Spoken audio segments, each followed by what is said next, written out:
Diablo Immortal is getting slammed by the gaming community, and guess what? It's not the gameplay, which is shocking because it's a mobile-based game meant to work with touch controls that's been ported over to PC. It's not a full-fledged Diablo title like one of the numerical launches in the series, but why this game now has the third lowest Metacritic score of any Blizzard game of all time does have to do with numbers. The astronomical amount of currency, real-world money, shekels, and ducats that you have to spill in order to not only stay competitive, but go anywhere in the game. Oh, Kevin, microtransactions ain't nothing new to games. How bad can it really be? $110,000 to fully upgrade a character. And there's microtransactions for literally every step you take in the game. Now you've got a status ailment? Why walk all the way back to the town and talk to a healer when you can bust open your wallet? Oh, you're looking a little shy in the runes department? Why grind or quests when that requires putting effort into the game? Just buy them. Oh, you're getting your tits slapped back in PvP, but are too big of a boy in the britches to swallow your pride and play PvE only? Why don't you swipe your mom's purse and level up that barbarian of yours? The general consensus is this: Diablo Immortal is actually a pretty damn fun game. But the only question you really need to ask yourself is, does Sally and Johnny really need to go to college? That savings account's just sitting there. Does your wife really need that new rack she's been saving up for? Or does your necromancer need a new armor set?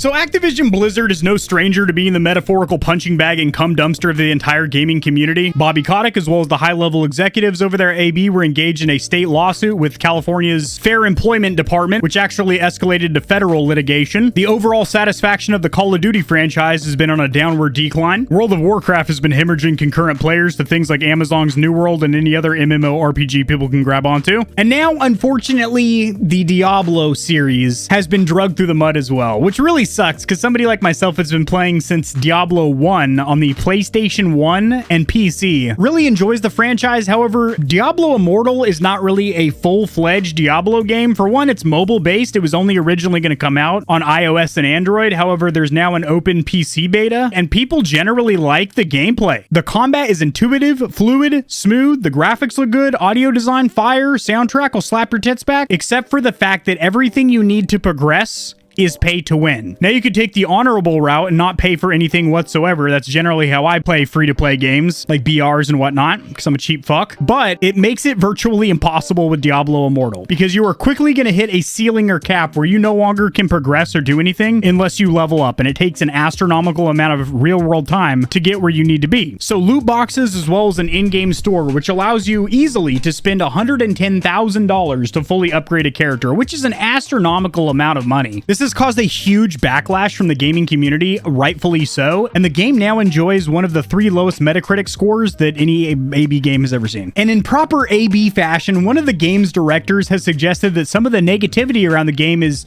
quote, based on misinformation. It's not misinformation, it's loot boxes, and it's PvP that is absolutely riddled with pay to win. Now, an honorable mention over here is that Blizzard actually hasn't seen a negative Metacritic score since 2019 when they dropped a Switch port of Overwatch. Shocking that a first-person shooter that is playable on PC and more powerful consoles like PlayStation 4 and Xbox One, and certainly the Xbox Series and PlayStation 5, that's chugging along at 30 frames per second on a good day on a 6.2-inch LED screen or 7-inch OLED if you have the OLED model. Surprising that that wouldn't get good reviews. Although that's not always the case. I've been playing the BioShock trilogy and the Borderlands trilogy on my Switch, and it's actually pretty enjoyable. But I'm not playing multiplayer with other people, that's the thing. I'm enjoying the single-player story mode with my trousers off before bed. Now, this article from videogamechronicle.com says it's only once you reach the end game that they start to feel intrusive with the microtransactions. The lie detector test has detected that that is a lie. There are tons of brand new players that are getting pop-ups or recommendations to spend real world money, and that's not uncommon for a free-to-play game because obviously these developers have to make their money somewhere. They spend a lot of time and energy and money and equipment to develop this game, and they have to make it somewhere. However, it is so intrusive and it knows damn near no bounds. I mean, it caps out at $110,000 to fully upgrade a character. Of course, that is up to the player's discretion if they want to spend that or any money at all, but if you don't, you're going to have a hell of a time in PvP, and not just PvP, even getting through certain parts of the story. Yes, more so near the end. Here's a couple couple of testimonials or reviews. This game is a shit ton of fun. I highly appreciate you can put about 30 plus hours in for free. However, as you reach around level 50 plus, you start to feel more and more the pay to win aspects. If you're below level 50, please don't defend the game as if it's your own child. It is designed to feel free to play friendly below that level. So they're just kind of luring you in, you know? And then you get high level and they're like, you're gonna bust that wallet out yet? Is that purse still zipped up? You can pull an extra shift at the Red Lobster, right? I used to be one of those people that defended the game hard. However, now that I've spent 2 days playing 8+ hours a day, I easily start to see what everyone is complaining about. If the game continues to stay like that, I don't see myself playing much more. I would love this to be a game that I spend 500 hours in rather than 50 and drop it. Because of that, we need to push back hard on Blizzard for them to tone down the P2W, or pay to win, nature of the game and predatory tactics. Here's another spicy one that falls into gambling tactics. I am someone who has fallen into this trap with mobile games. You spend money, get nothing. They're talking about loot boxes. Then you spend more money until you finally get the thing because you don't want to feel like you just wasted 30, 60, etc. Once you finally get your thing, it will have cost you around 100 plus. I'm someone who has a bit of a gambling itch, and I felt like dying after spending $1,300 on a mobile game over 6 months. I can't imagine people are going to be feeling too well mentally once they realize how much they are spending on Diablo. Meanwhile, YouTuber Raxanarax, who had been heavily covering Diablo Immortal in the weeks leading up to its release, posted a video in which a whale, which is somebody who spends a lot of money on a free-to-play game, easily destroyed his team. Spend that real-world money, get to clap digital cheeks. That's the price of entry, sweetheart. There's no denying it. This game has an absolutely astronomically bad pay-to-win system, gambling mechanics with loot boxes. That's the biggest pitfall of this game, unfortunately. It's not even the gameplay. Even the open beta PC port seems to have transferred over pretty well with the mobile controls, but goddamn, that pay-to-win will get you.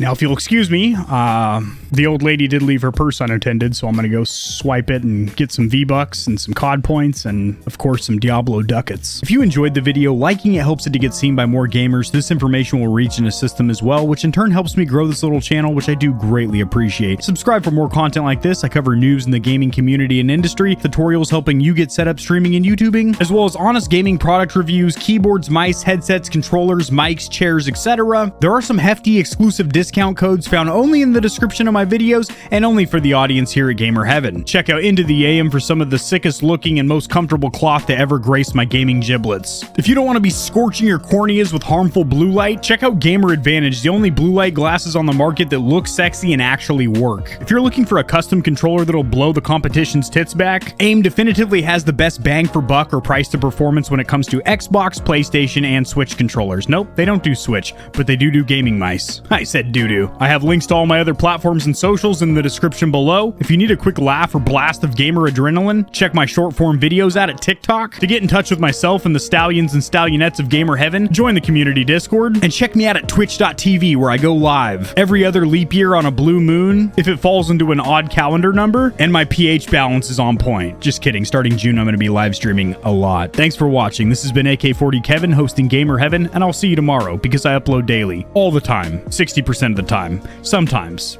most of the time. Peace.